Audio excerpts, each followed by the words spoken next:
여러분 안녕하세요.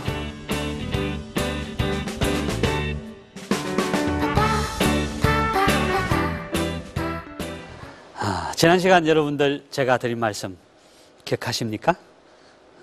첫 단어, 가장 중요한 단어가 뭐라고요? 빼기였습니다. 제 리더십 이론은 빼기 리더십이라고 제가 말씀드렸죠, 그죠? 그럼 이제 이번 시간부터는 자, 뺀다는데, 오케이. 지난 시간에 브래드포드와 정문술 회장의 예를 들면서 마음을 열고 교류하는 것이다. 자, 그런데 그게 좀 더 구체적으로 들어가서 어떻게 마음을 열고 빼고 도대체 뭘 빼라는 거냐. 그 부분에 대해서 제가 구체적인 사례를 가지고 말씀을 드려보겠습니다. 자, 저는 이런 리더십 강의라든지 제 전공이 이런 사람이기 때문에 그 사람을 뽑는 그런 현장에 자주 가 있었습니다. 이름하여서 이제 그게 뭐라고요? 면접이죠. 요즘 사람을 뽑을 때 무슨 필기 시험을 본다든가 누가 영어를 잘한다든가 그런 거 잘 안 보죠, 그죠? 제일 많이 보는 것이 면접에 의한 겁니다. 실제 제가 여러분들께 면접 사례를 몇 가지를 말씀을 드려보겠습니다. 이것이 우리 리더십과 관계가 있나요? 빼기하고 관계가 있습니다. 여러분들 성격이라는 거 들어보셨죠? 여러분들 성격이 있지 않습니까? 혹 누가 그러죠, 그죠? 나는 성격이 어때? 혹은 저 사람은 성격이 어때? 그렇게 얘기들 하죠. 그때 우리가 가장 많이 쓰는 단어들이 이런 단어들입니다. 저 사람은 성격이 굉장히 밝고 외향적이다. 저 사람은 성격이 좀 내성적이다. 이렇게 많이 하죠. 그걸 전공용어로 내향성과 외향성이라고 얘기를 합니다. 뭐라고요? 외향적인 성격과 내성적인 성격이다. 그렇게 얘기를 하죠. 제가 조금 이따 다시 한번 또 설명을 드리겠습니다만은 외향적인 성격은 어떤 사람인가요? 재밌는 얘기를 딱 말씀드려볼게요. 자, 여러분들 상상해 보십시오.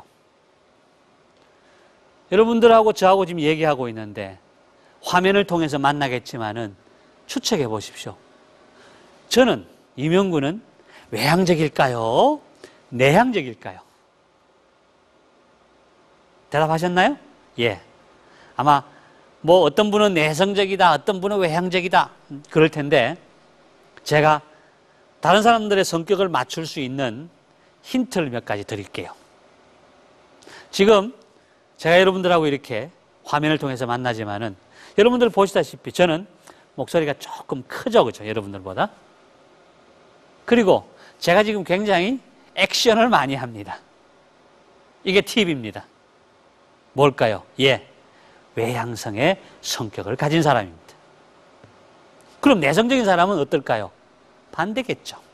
첫째, 말도 아주 작게, 그리고 거의 액션을 취하지 않습니다.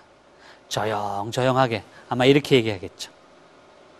이랬습니다. 저랬습니다. 자, 요 두 성격에 대해서 제가 면접에서 어떤 작용을 하는지를 말씀을 드리고자 하는 겁니다. 실제 상황에서요, 면접을 진행이 됩니다. 그 면접관들과 수험생들은 제가 어떤 일을 하고 있는지 전혀 모르죠. 그 사람들은 그냥 정해진 질문과 답을 가지고 계속 주고받고 이렇게 하고 끝났습니다. 그리고 모든 면접 장면이 다 끝났습니다. 그 뒤에 제가 분석을 해본 겁니다. 무엇을 분석했냐면요, 면접관의 성격과 수험생의 성격이 과연 어떤 영향을 미칠까? 이걸 한번 제가 조사를 한번 해본 겁니다. 재밌겠죠, 그죠? 어떻게 작용이 되느냐 하면은 면접관이, 그러니까 면접을 보는 채점을 하는 면접관이 저처럼 외향성의 사람이면은 수험생이, 이제 대답을 하는 수험생이 내성적인 사람일 경우에 어떤 결과가 미칠까요? 제가 여러분들한테 확률을 묻는 겁니다. 내성적인 수험생이 붙을 확률이 높을까요? 떨어질 확률이 높을까요? 예. 여러분들 답 아셨죠? 예. 떨어집니다. 90% 이상 떨어집니다. 그렇게나요? 예. 실제 상황입니다. 조금 더 높을지도 모릅니다. 외향적인 면접관이 내성적인 수험생을 면접을 하게 될 경우에는 거의 대부분 떨어뜨려버립니다. 저 사람은 안 돼. 저 사람은 자질이 없어. 저 사람은 능력이 안 돼. 저 사람은 털렸어. 이렇게 얘기를 한다는 겁니다. 안 된다는 겁니다. 왜 그럴까요? 왜 이런 결과가 나타났을까요? 그럼 그 반대의 경우는요? 예, 그 반대의 경우를 한번 가보게 되면은 내성적인 면접관이 외향적인 수험생을 면접을 했다. 그 사람은 어떨까요? 반대 현상이 일어납니다. 어떤 현상이 일어날까요? 예, 대부분이 다 붙어버립니다. 대부분이 다 합격해버립니다. 정말 이상한 일이죠, 그죠? 왜 하나는 다 떨어뜨리고 왜 하나는 다 붙느냐는 거죠. 이렇게 면접관과 수험생의 성격이 서로 다를 때 아주 독특한 현상들이 벌어진다는 겁니다. 이것이 오늘 제가 여러분들에게 말씀드리고자 하는 주제입니다. 그게 뭘까요? 예, 여러분들은 성격을 다 갖고 있다. 여러분들 나름대로 성격이 있고 여러분들과 다른 사람하고 부딪혔을 때 어떤 것이 나타날 것인가? 어떤 현상이 벌어질 것인가? 그때 여러분들은 어떻게 할 것인가? 제가 여러분들께 말씀드렸던 것처럼 그때 무엇을 버려야 할 것인가? 과연 내가 버려야 될 것이 뭔가? 이 부분에 대해서 말씀을 드리고자 하는 겁니다. 자, 여러분들 세상을 한번 쭉 둘러보면은요, 정말 다양한 사람들이 있습니다. 어떤 사람은, 야, 저 사람은 내가 좋아. 저 사람은 내가 싫어. 야, 저 사람은 내 마음에 들어. 왜 그럴까요? 그것이 바로 성격 이론에서 얘기하는 성격 때문에 그렇습니다. 여러분들의 성격이 다른 사람들을 좋아하거나 싫어하거나 혹은 호감을 가지거나 아니면은 비호감을 가지거나 하는데 작용을 한다. 그 얘기입니다. 무엇이요? 예, 여러분들의 성격이. 즉, 조금 더 다른 얘기로 하면은 여러분들의 성격이 세상을 쳐다보는 안경이라는 거죠. 즉, 외향적인 사람은 외향적인 안경을 끼고 세상을 바라보는 겁니다. 내향적인 사람은 내성적인 자기의 안경을 가지고 세상을 바라보는 겁니다. 그러면서 내 안경을 가지고 세상을 바라보니까 나한테 맞는 것은 받아들이고 아닌 것은 버려버리는 겁니다. 이것이 여러분들의 성격이고 좀 더 구체적으로 얘기하면은 그 성격이라는 것은 어떻게 형성이 되느냐 그러면은 여러분들이 좋아하는 것으로 만들어진 것이 성격이라는 겁니다. 조금 어려운 용어로 얘기하면은 선호 경향, 영어로 얘기하면 preference라는 건데 여러분들이 좋아하는 것을 가지고 더 잘 쓰고 그것으로 세상을 쳐다본다 그 얘기입니다. 조금 어려운가요? 쉬운 예를 들게요. 여러분들 연필로 쓸 때, 글을 쓸 때 오른손으로 쓰십니까? 왼손으로 쓰십니까? 자, 제가 여러분들에게 지금부터 얘기할게요. 제 얘기를 들으면서 한번 해보세요. 오른손으로 쓰시는 분은 오른손으로 글을 써보십시오. 뭘 쓰시냐면요, 여러분들 이름을 써보세요. 자, 제 이름 쓸게요. 이명구. 예. 여러분들 다 쓰셨나요? 예. 뭐 어려움이 있었나요? 아니죠. 아마 오른손으로 쓰시는 분들은 오른손으로 쓰셨을 것이고 왼손을 주로 사용하시는 분들은 왼손으로 여러분들의 이름을 쓰셨을 거예요. 근데 저는 오른손을 주로 사용하기 때문에 오른손으로 제 이름을 썼습니다. 자, 이번에는 반대로 할게요. 잘 안 쓰는 왼손으로 여러분들의 이름을 써보세요. 저도 제 이름을 쓸게요. 어떻게 하시죠? 아시죠? 예. 왼손으로 제 이름을 쓸게요. 이명구. 예. 쓰긴 썼습니다. 그런데 지금 제가 써놓고 보니까 글자도 삐뚤빼뚤 굉장히 또 어려워요. 늦고. 이게 preference입니다. 뭐라고요? 내가 오른손으로 주로 잘 쓰고 쉽고 그러기 때문에 그냥 아무 생각 없이 했다는 얘기입니다. 왼손으로 할 수도 있는데 힘드니까 불편하니까 잘 안 했던 거예요.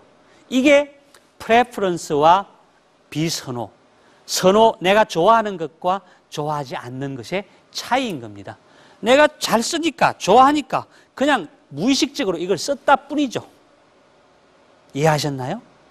이게 성격 이론입니다. 놀랍지 않나요? 그 얘기는 이렇게 설명할 수 있습니다. 여러분들의 성격은 두 가지 측면이 다 있다는 거예요. 내향성도 있고 외향성도 있는 거예요. 오른손으로 쓸 수도 있고 왼손으로 쓸 수 있다는 거예요. 그런데 여러분들은 내가 편하기 때문에 그냥 오른손으로 쓴다는 거예요. 저 같은 경우에는 주로 왼손을 쓰시는 분들은 편하기 때문에 왼손을 쓰시는 거예요. 오른손으로 쓸 수도 있는데 어렵지만 많은 사람들이, 거의 대부분의 사람들이 이렇게 생활을 한다는 겁니다. 그게 뭐냐고요? 예, 아까 제가 말씀드린 것처럼 여러분들이 오른손잡이일 경우에는 오른손잡이에 안경을 끼고 세상을 쳐다보는 것이고, 여러분들이 왼손을 쓰시는 분들은 왼손잡이에 안경을 끼고 세상을 본다는 거예요. 그러니까 내가 좋아하는 것이 오른손잡이이기 때문에 왠지 왼손을 쓰는 사람을 만나면 내가 불편하거든. 그러니까 그 사람하고는 상종을 안 하는 거예요. 멀어지는 거예요. 아니, 멀어지고 그것까지는 좋은데 더 나아가면 어떻게 되는 줄 압니까? 예, 싫다 그러는 거예요. 더 나아가면 어떻게 되는 줄 압니까? 털렸다라고 하는 거예요. 이해하셨어요? 내가 오른손잡이에 안경을 끼고 세상을 쳐다보니까 저 사람은 왼손잡이야. 그래서 너 잘못됐어라고 얘기를 하는 겁니다. 제가 여러분들한테 여쭤볼게요. 털렸습니까? 아니죠. 정확한 대답은 뭐냐면요, 다르다는 겁니다. 털렸다가 아니고 다르다는 겁니다. 뭐라고요? 예, 털린 게 아니고 다르다는 겁니다. 나와 다르다는 겁니다. 우리는 주로 어떻게 살고 있느냐 하면은 내가 편한 거, 내가 자연스러운 거, 내가 잘하는 거, 이런 것들을 쉽게 하고, 아니 그것만을 택해서 살아간다는 겁니다. 그것이 모여져서 여러분들의 성격이라는 것을 형성을 하고 있는 겁니다. 그것이 여러분들의 안경으로 끼워져 있는 겁니다. 그것으로 여러분들은 세상을 쳐다보는 겁니다.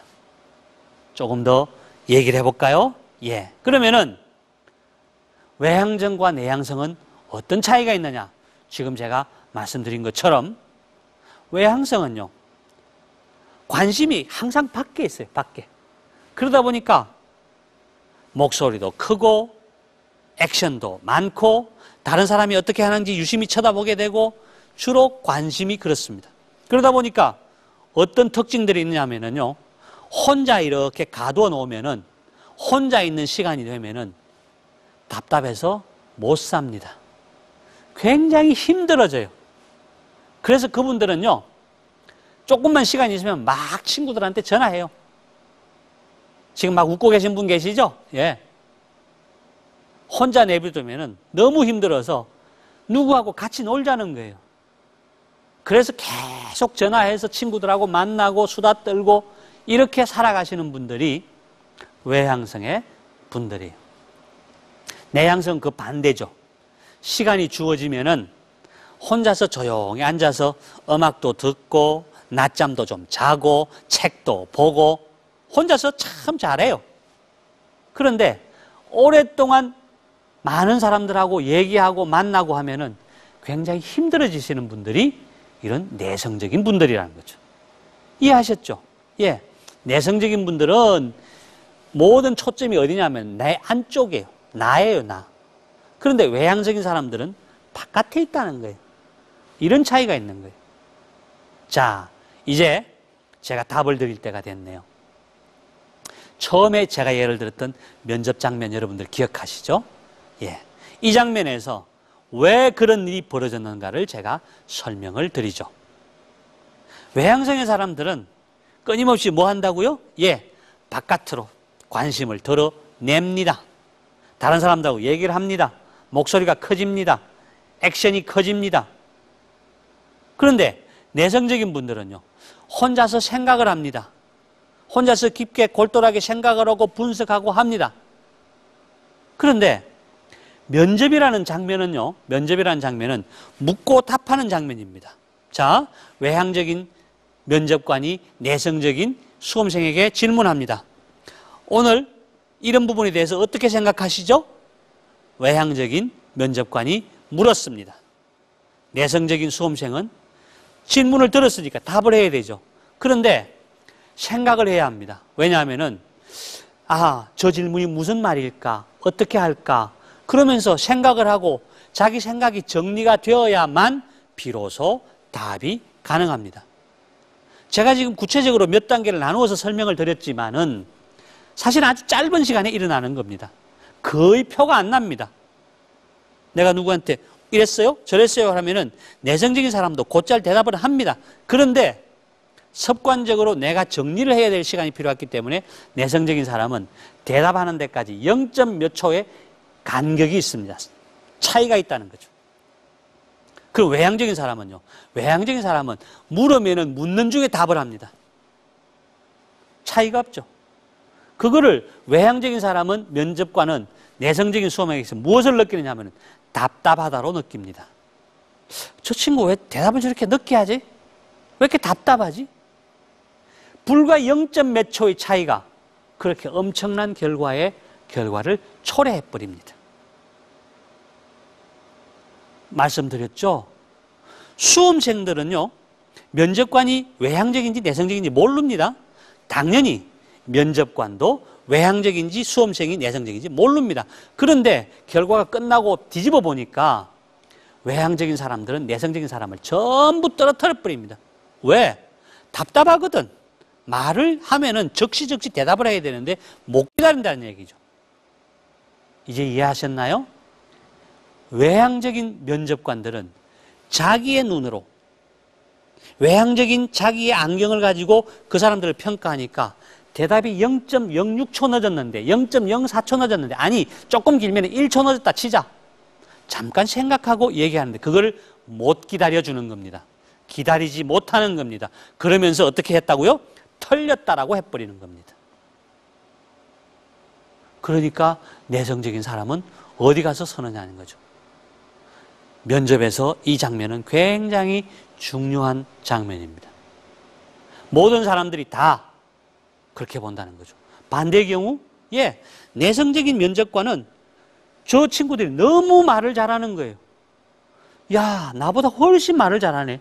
내성적인 사람의 안경을 가지고 그 사람을 보니까 너무 우수해 보이는 거예요. 다 합격시켜버리는 겁니다. 이것이 내가 갖고 있는 내 안경을 가지고 세상을 바라볼 때 얼마나 잘못된 왜곡된 결과를 나타낼 수 있는지를 극명하게 제가 여러분들에게 제시해 드린 겁니다. 실제 면접 장면에서는 이런 일이 너무 비일비재하게 일어나고 있습니다. 이게 수험생이 아니라 예를 들어서 만약의 경우에 가정으로 돌아가면 어떻게 될까요? 여러분들 결혼하셨나요? 부부간에는 어떤 일이 벌어질까요? 직장 상사와 부하 간에는 어떤 일이 벌어질까요? 굉장히 심각해집니다. 어떤 부부는요, 싸우면 한 달씩 얘기도 안 합니다. 누가 얘기를 안 할까요? 내성적인 사람이 얘기를 안 하죠. 한 달간 얘기 안 하고도 그 사람들은 살 수 있는 사람인데 외향적인 사람은 못 견딥니다. 항복하죠.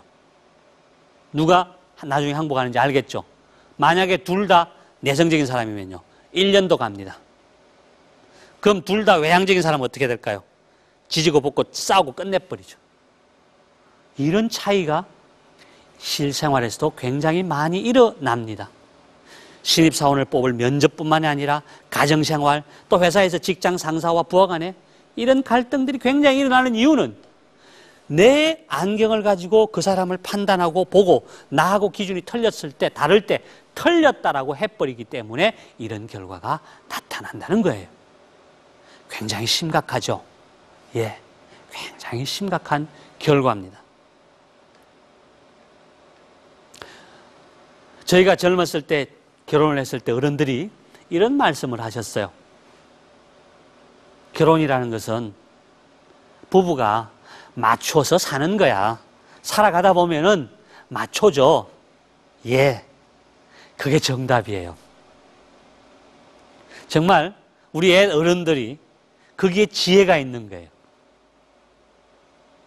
어떻게 하면 될까요? 예, 나하고 다른 것이, 틀린 것이 아니라 나하고 다른 것은, 저 사람은 나하고 다르다. 그러니까 나하고 다르니까 저 사람은 도대체 어떤 생각을 갖고 있는지 기다릴 줄 알아야 되고, 받아들일 줄 알아야 되고, 마음을 열어야 된다. 뺀다는 것이 뭐냐면요, 버린다는 것이 뭐냐면요, 여러분들이 갖고 있는 그 안경을 벗어버리는 겁니다. 여러분들이 조금은 불편해도 오른손잡이 같으면은 오른손으로 쓰는 것을 조금은 부담스럽지만 왼손으로 한번 써보는 거예요. 쓸 수 있다니까요. 그리고 내가 오른손으로 쓴다고 했을 때 왼손으로 쓰는 사람을 이해하고 받아들일 줄 알아야 된다는 거죠. 그것을 버리라는 겁니다. 제가 외향성과 내향성만 지금 말씀을 드렸는데, 성격을 나눌 때는 굉장히 많은 지표들이 있습니다. 극단적으로 여러분들이 제일 알기 쉽게는 외향성과 내향성을 설명을 드렸는데, 또 극명하게 잘잘못이 서로 다르다, 틀렸다라고 주장하는 것이 어떤 거냐면요, 사물을 받아들이는 방식에 있어서 또 엄청난 차이가 나타납니다. 제가 하나 설명을 드릴게요. 여러분, 제가 지금 말씀드리는 단어를 얘기를 하면은 여러분들이 제일 먼저 떠오르는 단어를 한번 생각을 해보시고 말씀을 해보십시오. 자, 준비되셨죠? 사과 그러면 떠오르는 단어가 뭡니까? 사과. 자, 어떤 분은 예, 빨갛다, 노랗다, 빨갛다, 뭐 시다, 맛있다. 근데 어떤 분은요, 제 귀에 지금 들리네요. 뉴턴, 만유인력, 첫사랑, 가을, 코스모스, 이런 얘기들이 들리네요. 아니, 처음에 빨갛다, 노랗다라고 하신 분들은 지금 사과 그러면 생각나는 단어가 뭐 코스모스, 만유인력, 뉴턴 그러면은 도대체 헷갈릴 겁니다. 또 이쪽 분들은 코스모스, 뉴턴, 첫사랑이라고 했던 분들은 그게 빨갛고 노랗고 시고 맛있고 하는 것들이 아주 하찮게 느껴질 겁니다.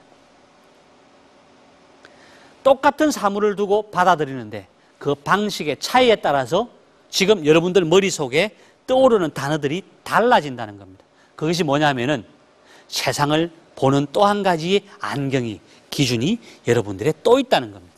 그게 뭐냐면요, 어떤 사람은 내가 눈으로 만져보고 듣고 먹어보고 그렇게 감각적인 어떤 기준을 가지고 사물을 받아들이는 반면에, 제가 후자에 말씀드렸던 첫사랑이라고 얘기하고 만유인력이라고 얘기하고 뉴턴이라고 얘기하고 코스모스라고 얘기하고 이런 분들은 5가지 감각, 눈으로 보고 냄새 맡고 먹어보고 들어보고 만져보고, 그걸 오감이라고 그러죠.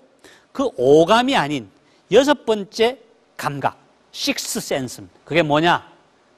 육감, 다른 말로 하면은 인투이션이라는 기능을 사용하는 분들입니다. 이해하셨죠? 제가 지금 조금 복잡하게 설명했는지 몰라서 정리 한번 할게요. 첫 번째 성격을 나누는 것은 외향성이냐 내향성이냐, 나의 초점이 어디에 있느냐에 따라서 달라진다고 했고요. 지금 두 번째 설명드리고 있는 거예요. 두 번째는 뭐냐면요.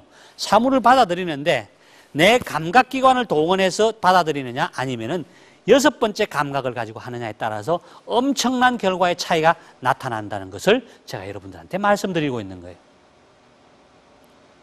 이 감각의 차이에 따라서 세상을 바라보는 눈이 엄청나게 달라집니다. 아까 보셨죠? 사과 그러면은 생각나는 단어가 완전히 다른 겁니다. 오감을 가지고 사용하시는 분들은 내가 경험해 보지 않으면은 절대로 믿지 않는 사람들이에요. 야, 내가 안 해봤는데 뭐. 내가 만져보지 않았는데, 내가 먹어보지 않았으니까 난 잘 모르겠어. 이렇게 대답하시는 분들이에요.